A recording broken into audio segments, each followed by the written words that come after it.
شہد کی مکھی کا ذکر ہے کہ اللہ تبارک و تعالی اس کے منہ سے ایک ایسے رس کو نکالتا ہے جو دنیا کی سب سے میٹھی چیز ہے، اور اللہ فرماتا ہے اس میں لوگوں کے لیے شفا ہے۔ کس میں؟ شہد میں۔ شہد میں شفا ہے، اس کی گارنٹی قرآن سے ہے۔ اللہ نے فرمایا الگ الگ رنگ کے پھولوں سے یہ مکھی چوس کر کے آتی ہے رس، اور اپنے چھتے میں لا کر چھوڑ دیتی ہے، اور اس کے بعد اس میں مٹھاس آتی ہے، اور غضب کی مٹھاس، اس کی مٹھاس کا مقابلہ کوئی نہیں کر سکتا۔ جو اوریجنل مٹھائی ہے وہ شہد ہے دنیا میں، باقی سب چیزوں کو چھوڑ دیں، سب بنی ہوئی ہیں، لیکن اوریجنل جو مٹھاس ہے وہ صرف شہد کی ہے۔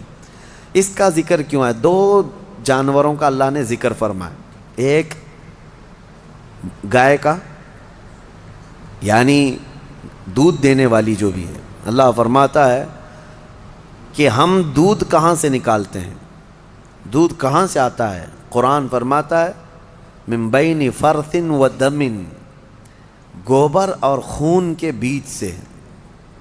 گائے چارہ کھاتی ہے، اس کے بعد اس کو جگالی کر کے وہ ہضم کرتی ہے، اور اس کا وہ فضلہ بن جاتا ہے، اور اسی سے تھوڑا خون بھی بنتا ہے۔ خون اور اس کے گوبر کے بیچوں بیچ سے دودھ کو اللہ نکالتا ہے۔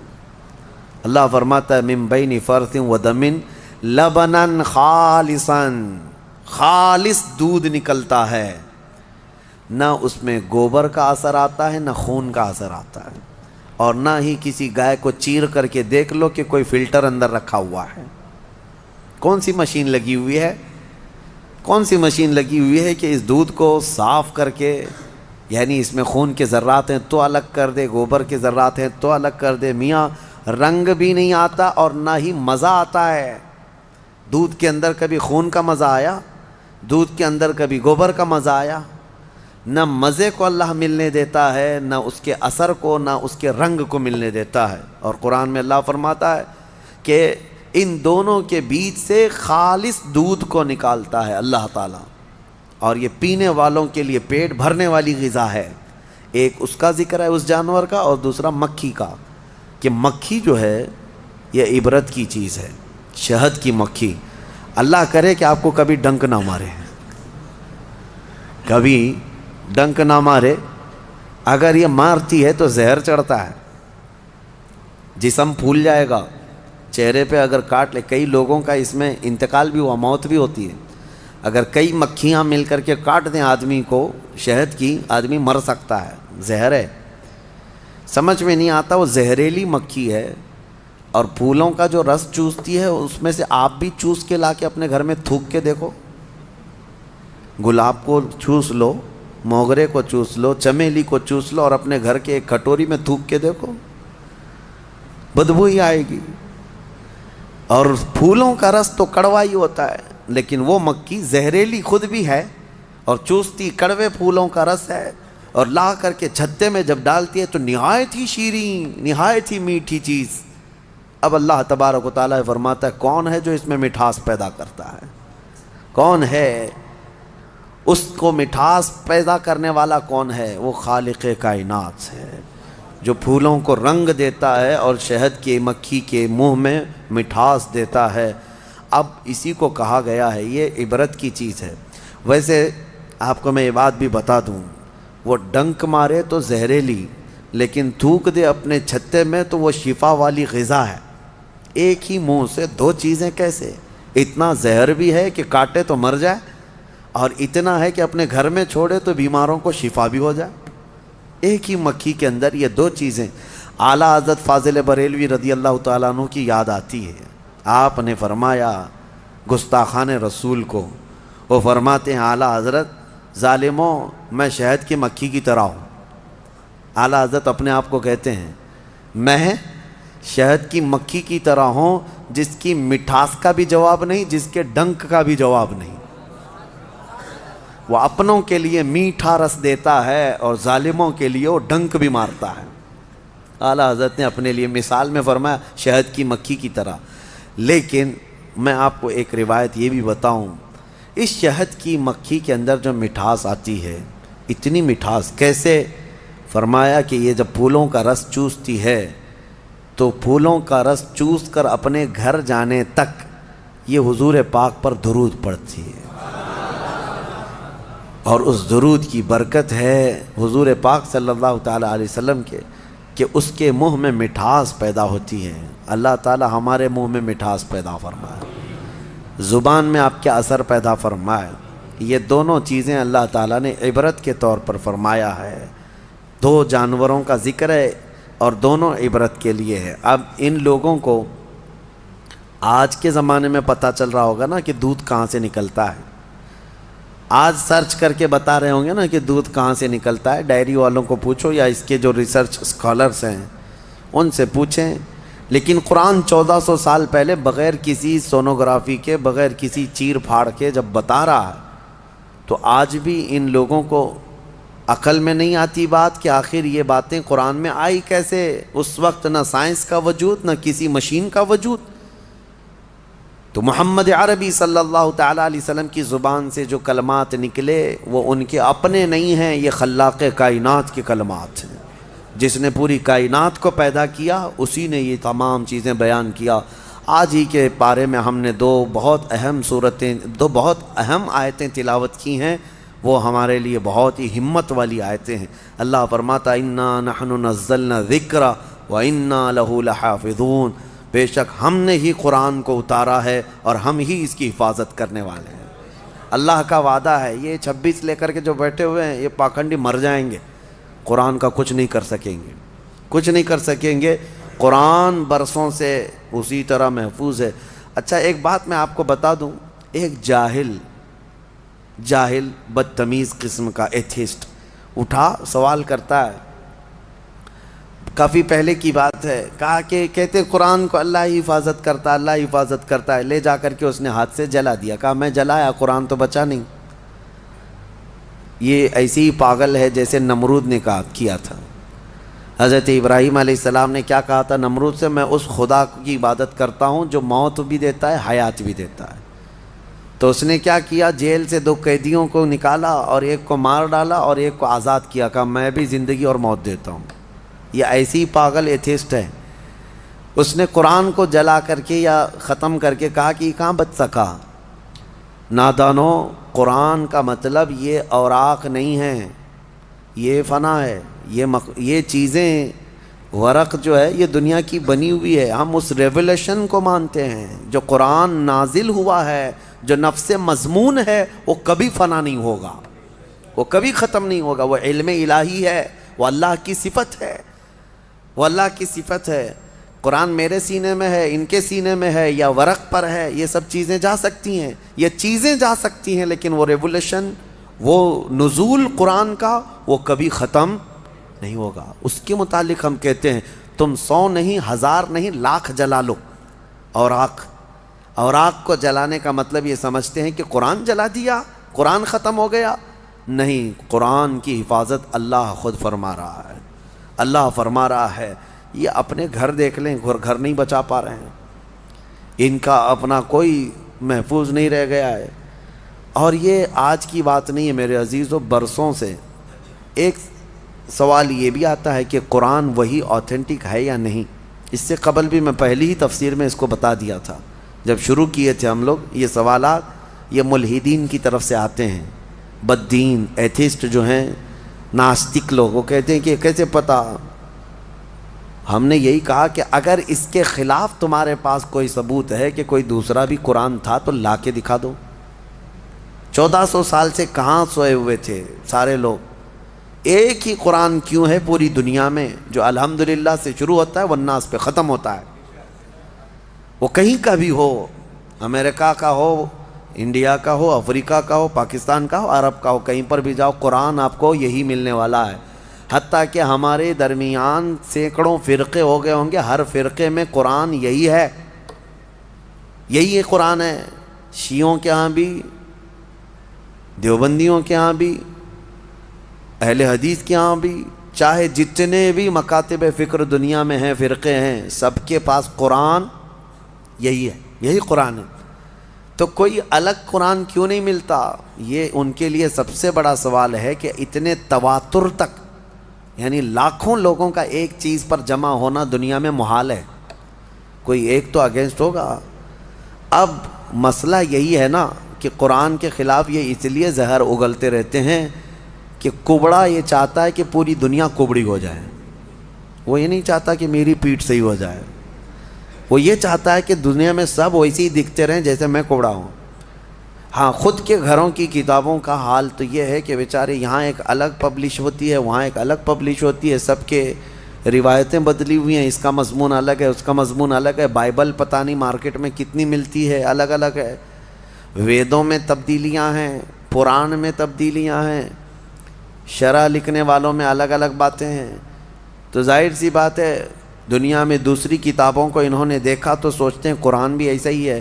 میں یہ کہتا ہوں ترجمے ہزار ہو سکتے ہیں، تفسیریں ہزار ہو سکتی ہیں، لیکن قرآن کا وہ نفس مضمون ایک ہی رہے گا، قیامت تک ایک ہی رہنے والا ہے، اور یہی اللہ کا وعدہ ہے، ہم نے ہی قرآن کو اتارا ہے اور ہم ہی اس کی حفاظت کرتے ہیں۔ ہاں، اور دوسری آیت جو میں کہہ رہا ہوں، دو آیتیں ہم نے پڑھی ہیں۔ دوسری آیت ہے وَنَزَّلْنَا عَلَيْكَ الْقُرْآنَ تِبْيَانًا لِكُلِّ شَيْءٍ۔ اللہ فرماتا ہے ہم نے قرآن میں ہر چیز کا واضح بیان کر دیا ہے، واضح بیان کر دیا۔ میں تقریباً آج سے 10 سال پہلے کی بات ہوگی، تو 2012 وغیرہ میں ایک صاحب وہ پوچھنے لگے، وہ بڑے ماڈرن خیالات کے ہیں، تو انہوں نے کہا آپ کہہ رہے ہیں قرآن میں ہر چیز کا واضح بیان ہے، تو کیا پیٹرول کا بھی ذکر ہے قرآن میں؟ اور پتہ نہیں پیٹرول ہی شاید اس کو زیادہ اچھا لگتا ہو یا پیٹرول پیتا ہو۔ میں نے کہا پیٹرول کیا، اللہ نے فرمایا ہر چیز کا واضح بیان ہے، ہر چیز کا واضح بیان ہے۔ ہم نے ان سے پوچھا تمہیں پتہ ہے سمندر میں موتیاں ہیں؟ پتہ ہے نا، سمندر میں ہی ہوتی ہے نا موتیاں۔ کہا ہاں ہے۔ کہا جاؤ ڈوب کے لے کے آؤ۔ کہا ہمارا کام نہیں ہے۔ کہا کس کا ہے؟ وہ جوہری کا کام ہے جو غوطہ لگاتا ہے۔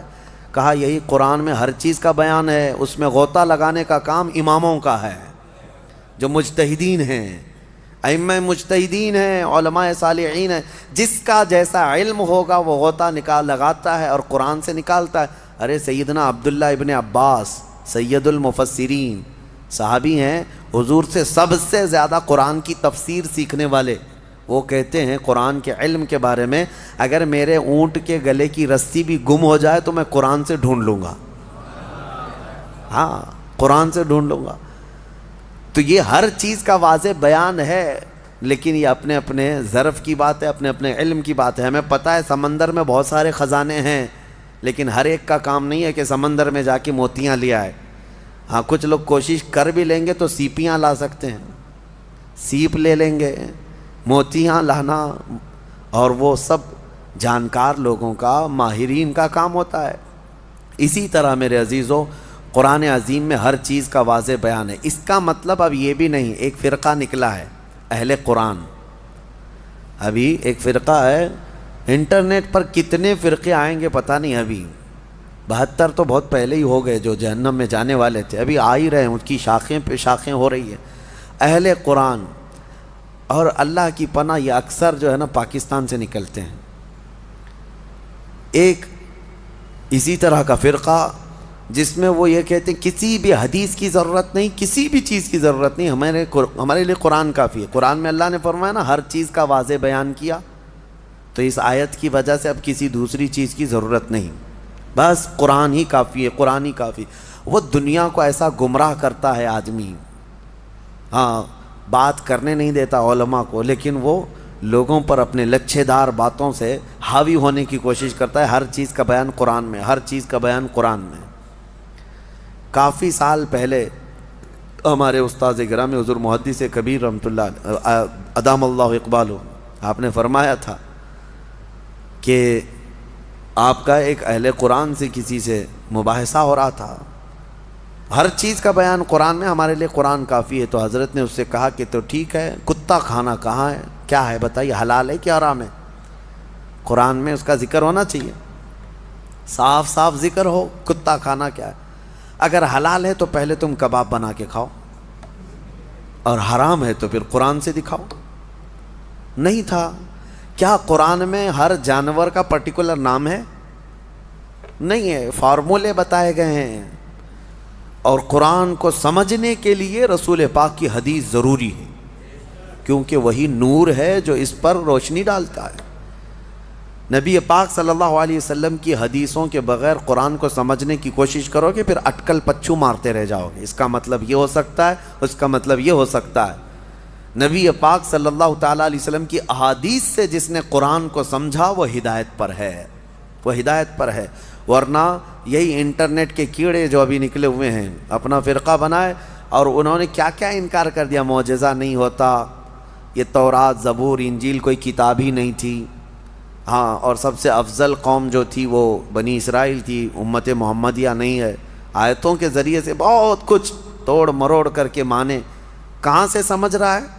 اس سے سوال کرو تو کہا ہم اپنی عقل سے سمجھتے ہیں، عقل سے سمجھتے ہیں. ان کو حدیث کی ضرورت نہیں، حدیث کا لفظ تک نہیں لیتے. وہ کہتے ہیں عقل سے، ہم اپنی عقل سے سمجھتے ہیں، اللہ نے ہم کو اتنی ہدایت دی. اگر ان سے صرف ایک سوال کر لیں، ایک سوال کر لیں، سب چیزیں تمہارے لیے قرآن کافی ہے نا. پہلی بات تو یہ بتاؤ کہ یہ قرآن تم تک آیا کیسے؟ کیا تمہاری عقل پہ ڈائریکٹ نازل ہو گیا؟ جبرائیل امین لا کر کے دے دیے؟ کہاں سے آیا قرآن؟ اس کی آتھینٹسٹی چاہیے. تو ان کو بولنا پڑے گا، ان کو بولنا پڑے گا کہ رسول اللہ پر نازل ہوا، اور اس کو جمع کس نے کیا؟ کس نے کیا؟ عام لوگ جانتے ہیں، صحابہ اکرام نے جمع کیا.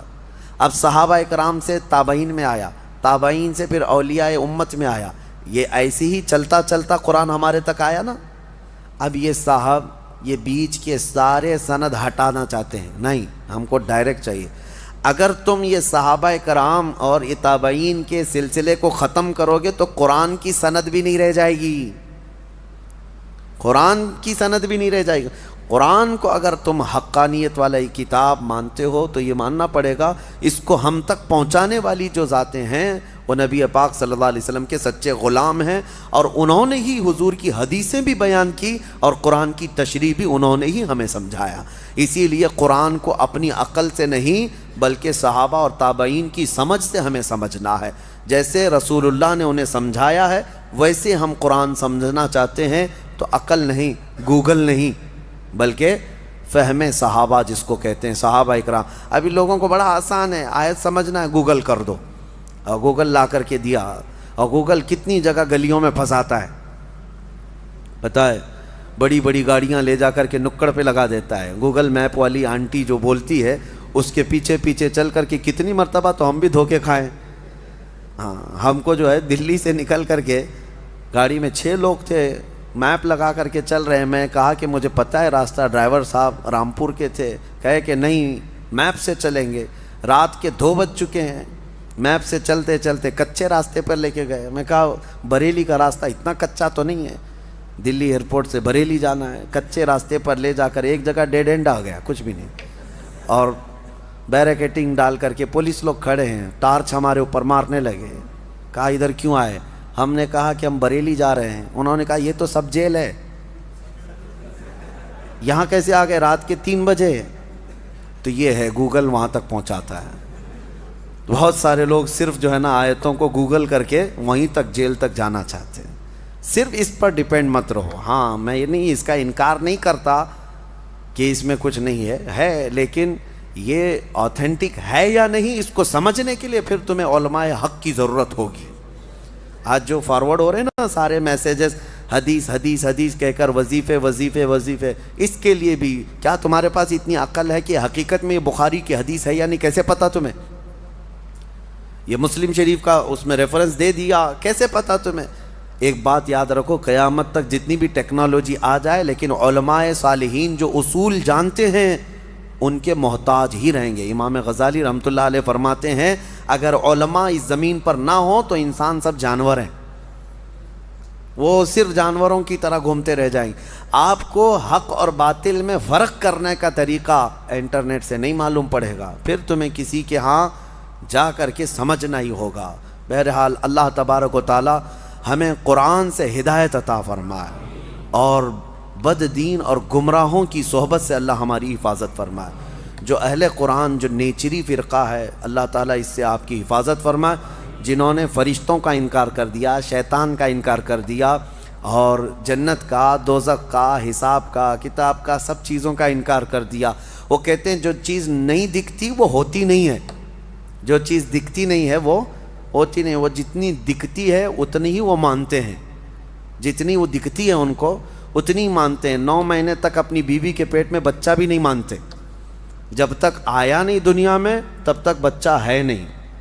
ہاں، دکھنے والی چیز ہی ان کو یقین کرنا۔ اور دوسری ایک عجیب سی بات ہے، جتنی چیزیں دکھتی اسی پر ایمان لاتے ہو، اسی کو سمجھتے ہو، پھر یہ بھی کہتے ہو کہ گیلیکسی میں جو ہے اتنے سٹارز ہیں، کیا کیا ہیں اس میں، بہت سارے یہ ستارے گناتے سیارے ہیں۔ ہاں، اور پھر ان کے سولار سسٹم کے جو سٹارز ہیں وہ کہاں سے انہوں نے لا کے دکھایا؟ کیا ہر آدمی دیکھ رہا؟ آپ نے دیکھا یورینس، نیپچون، پلوٹو، یہ سب پتہ ہے نا سب آپ لوگوں کو؟ آپ جا کے دیکھ کے آئے سولار سسٹم میں جو ستارے سائنس دکھا، دیکھ کر کیا ہے؟ نہیں، لیکن سب مان رہے ہیں ہے۔ کس نے کہا؟ سائنسدانوں نے کہا۔ سائنسدانوں نے کہہ دیا کہ سولار سسٹم میں یورینس بھی ہے، نیپچون بھی ہے، پلوٹو بھی ہے، فلاں فلاں سٹارز ہیں، آپ آنکھ بند کر کے مان رہے ہیں۔ اور یہ تو اتنا یقین ہے کہ چاند میں جا کر کے آ گئے، وہ بھی مان رہے ہیں، چاند کی ساری چیزیں مان لیے۔ تم دنیا کو سائنسدانوں کے کہنے پر مان سکتے ہو، ہم اللہ کے حبیب کے کہنے پر جنت و دوزخ کیوں نہیں مانیں گے؟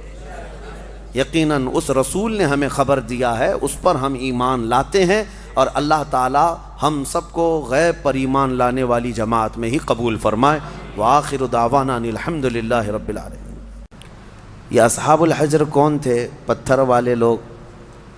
یہ ایک ایسی قوم تھی، بہت اونچے چوڑے لمبے لوگ تھے، بڑے طاقتور لوگ تھے، اور ان کا کام یہ تھا کہ پورے پتھر کے پہاڑ کو ہاتھوں سے تراش کر کے اپنا گھر بنا لیتے تھے۔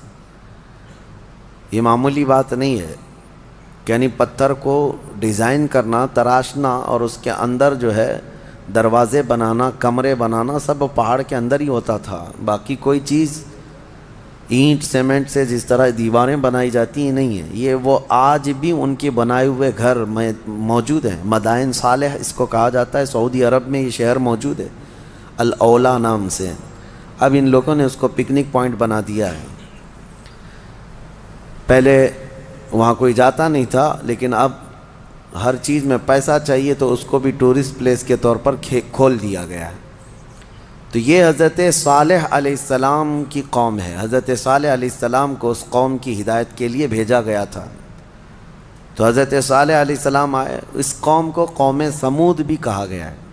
اکڑ بھی بہت تھی، گھمنڈ بھی بہت تھا، جتنے لمبے تھے اتنے گھمنڈ بھی تھے، متکبر تھے، اور وہ اپنے سامنے کسی کو بھی کچھ نہیں سمجھتے، وہ سمجھتے کہ سب سے زیادہ طاقتور ہم ہیں، اور بڑے فنکار لوگ تھے۔ تو جب حضرت صالح علیہ السلام ان کے پاس آئے اور ایمان کی انہیں دعوت دی، ایک تو وہ طاقتور تھے، پہاڑوں کو تراش کر گھر تو بنا لیتے، لیکن ایمان سے محروم تھے۔ حضرت صالح علیہ السلام نے ایک خدا کی طرف دعوت دی، اللہ کی عبادت کرو اور دوسرے بتوں کی پوجا، یہ فلاں فلاں چیزیں چھوڑ دو۔ انہوں نے کہا آپ جھوٹ بولتے ہیں، یہ سب چیزیں ہوتی نہیں ہیں۔ وَلَقَدْ كَذَّبَ أَصْحَابُ الْحِجْرِ الْمُرْسَلِينَ۔ کذب کا مطلب ہوتا ہے جھٹلا دیا۔ حضرت صالح علیہ السلام کو سیدھے سے انہوں نے نکار دیا، کہا کہ آپ نبی نہیں ہیں، آپ کوئی نبی ہیں، کوئی رسول ہیں۔ تو بہرحال حضرت صالح علیہ السلام کنٹینیو دعوت دیتے رہے، تو اس قوم نے کیا کہا جانتے ہیں؟ ہم تو اپنے ہاتھوں سے پہاڑ کو تراشتے ہیں تو گھر بن جاتا ہے، آپ اگر سچ میں اللہ کے نبی ہیں تو اس پہاڑ سے کوئی زندہ جانور نکال کر کے دکھا دیجیے آپ، پہاڑ کے یعنی پتھروں سے۔ تو حضرت صالح علیہ السلام کو چیلنج کیا تھا لوگوں نے۔ نبی صالح علیہ السلام ایک پتھر کے پاس آئے اور اس پتھر کو آپ نے ہاتھ مارا تو اس پتھر سے ایک اونٹنی پیدا ہوئی، اور وہ بھی حاملہ اونٹنی، چلتی تھی، پھرتی تھی، ساری چیزیں۔ آپ کو میں یہ بات بتا دوں کہ جانور سے جانور کا پیدا ہونا یہ نیچرل ہے، اور کسی پتھر سے ایک جاندار پیدا ہو جانا، اس کو کیا کہیں گے؟ یہ معجزہ ہے۔ اب یہاں پر میں رک کر کے آپ کو یہ بتا دوں، کچھ لوگ یہ کہتے ہیں یہ سب کہانیاں ہیں اسلام میں، جیسے ایتھسٹ، ان کے بہت اعتراضات ہیں کہ معجزہ ایسا کیسے ہو سکتا ہے، چاند کیسے پھٹ گیا. آپ کہتے ہیں یہ سب تو آپ کی بنائی ہوئی باتیں ہیں، یہ معجزے کو نہیں مانتے کہ نیچر کے خلاف ایسا نہیں ہو سکتا. ہم کہتے ہیں نیچرل چیز آپ کو یہ لگتی ہے، لیکن کچھ چیزیں ایسی ہوتی ہیں جس کو سپر نیچر کہا جاتا ہے. قانون سے بھی بڑھ کر کے کوئی چیز ہوتی ہے، قانون سے بڑھ کر کے، یعنی کوئی چیزیں ہیں دنیا میں، کچھ قانون ہے. میں آپ سے پوچھتا ہوں، گریویٹی کا قانون پتہ ہے نا؟ اکثر سارے بچے جو پڑھے لکھے ہیں وہ جانتے ہیں گریویٹی، یہ لا آف گریویٹی جس کو کہتے ہیں، کوئی بھی چیز اوپر جائے گی تو زمین کی طرف نیچے گر جائے گی. ہاں، ایک چھوٹی سی بھی چیز، ابھی اس کو میں انگوٹھی کو ادھر چھوڑوں تو کیا یہ کھڑی رہے گی؟ قانون کیا ہے گریویٹی کا؟ جو لا آف گریویٹی، ہر چیز زمین اس کو کھینچتی ہے، کشش ثقل اس کو کہتے ہیں، ہر وزنی چیز کو زمین اپنی طرف کھینچ لیتی. یہ قانون ہے، لا آف گریویٹی ہے. لیکن اس کے برخلاف بھی تو ہم دیکھ رہے ہیں ہزاروں کلو کے وزن کی ایروپلین ہوا میں اڑتی ہے، اس کو زمین کیوں نہیں کھینچ لیتی؟ یہ کچھ لا آف گریویٹی سے بڑھ کر کے کوئی انسان ہی نے بنایا نا، اور دنیا اس کو ایکسیپٹ کر رہی ہے. ہونا تو یہ چاہیے، پانی میں ایک چھوٹا سا تنکا بھی ڈال دو، کیا ہوگا؟ پانی میں اندر چلا جائے گا. لیکن ہزاروں ٹن وزن لے کر کے کچھ شپ، کچھ جہاز پانی پر ایسے ہی تیرتے ہوئے جاتے ہیں، انسانوں کو بھی لے کے چل رہے ہیں، سامان کو بھی لے کے چل رہے ہیں. تو قانون جو ہے اس سے ہٹ کر کے بھی تو کچھ چیزیں ہوئی ہیں نا، دنیا میں ہو بھی رہی ہیں. تو معجزہ جو ہوتا ہے وہ سپر نیچر ہے، اور یہ بھی اللہ کے نبیوں سے ہے. جب لوگ ان سے مطالبہ کرتے ہیں تب اللہ تعالیٰ اپنے نبی کو یہ اختیار دیتا ہے، اور وہ نبی اپنی طاقت سے ایسا معجزہ دکھاتے ہیں. اب پتھر سے اونٹنی کا پیدا ہونا یہ معجزہ ہے. ان کو، بعض لوگوں کو یہ ہضم نہیں ہوگی بات اور سمجھ میں نہیں آئے گی. ان سے کہو اگر سمجھ میں آ جائے تو معجزہ ہی نہیں ہے. اگر سمجھ میں آ جائے معجزہ وہ ہے جو عام انسان کی سمجھ میں نہ آئے. عام انسان کی سمجھ میں نہ آئے وہ کیا ہے؟ معجزہ. حضرت صالح علیہ السلام نے کر کے دکھایا. اب وہ اونٹنی چرتی بھی تھی، آتی بھی تھی، یہ صاف نشانی دیکھ رہے تھے وہ لوگ، کفار و مشرکین. لیکن ہوتا ہے نا کچھ لوگ جو انت بھکت ہوتے ہیں، گوبر بھکت ہوتے ہیں، ان کو ہزار صاف نشانیاں دکھیں، نہیں، نہ ایمان لانا نہیں ہے. انکار کر دیا انہوں نے، کہا کہ یہ نہیں ہو سکتا. تو حضرت صالح علیہ السلام کی اونٹنی چرتی تو رہی، اور اس کے بعد ہوا یہ کہ وہ جو گاؤں کا تالاب تھا، جب وہ اونٹنی اس میں پانی پینے جاتی تو پورا پانی پی جاتی. تو اب ان کو ڈر لگنے لگا کہ ہمارے مویشی، ہمارے جانور کہاں پانی پئیں گے. تو وہ دشمنی کر بیٹھے اللہ کی اونٹنی سے. اس کو ناقۃ اللہ کہا ہے قرآن میں، ناقۃ اللہ، اللہ کی اونٹنی ہے.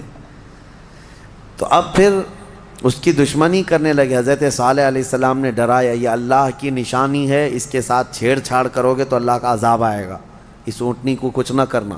ہاں پانی کی ضرورت ہے، میں باری لگا دیتا ہوں، ایک دن یہ اونٹنی پانی پیے گی، ایک دن تمہارے جانور پانی پئیں گے. اس طرح باری لگی، سب کو پانی ملتا تھا. لیکن اس کے باوجود یہ قوم سمود جو غرور اور گھمنڈ میں مبتلا تھے، انہوں نے ایک دن حضرت صالح علیہ السلام کی اس اونٹنی کو پکڑا اور تیر مار کر کے اس کو قتل کر دیا، اس کو مار دیا. جب اونٹنی جیسی ہی ختم ہو گئی، اللہ کا عذاب آنا تھا. وہ کیا کہتے تھے پتہ ہے؟ ہمیں پتہ ہے عذابات کا آپ جو ڈر سناتے ہیں، اگر نوح علیہ السلام کی قوم پر جیسے عذاب آیا تھا، کیا آیا تھا؟ طوفان، پانی بھر گیا تھا. اگر آسمان سے بارش بھی نازل ہو، طوفان بھی آئے تو ہمیں کچھ فرق نہیں پڑے گا، کیونکہ ہم بہت اونچے پہاڑوں پہ رہتے ہیں. پتھر کے پہاڑ اس کے اندر رہتے تھے، پہاڑ تو نہیں بہیں گے. دوسری چیز، اگر لوط علیہ السلام کی قوم پر جیسے عذاب آیا پتھر برسنے کا، اگر وہ بھی آ جائے تب بھی ہمارے پہاڑوں جیسے گھروں پر کچھ بھی اثر نہیں ہوگا. کون سا عذاب؟ اگر بہت تیز ہوائیں بھی آئیں تو پہاڑوں کو اٹھا کے تو نہیں لے جا سکتی. یہ پورا ایک ایک پہاڑ 2000 3000 فٹ اونچے پہاڑ ہیں. آج بھی جا کے دیکھ سکتے ہیں آپ. اتنے اونچے اونچے پہاڑوں کو تراش دیتے تھے لوگ اور گھر بنا کر اس میں رہتے کہ ہوائیں بھی اس کو نہیں اڑا سکتے. تو طوفان کا عذاب، پتھر کی بات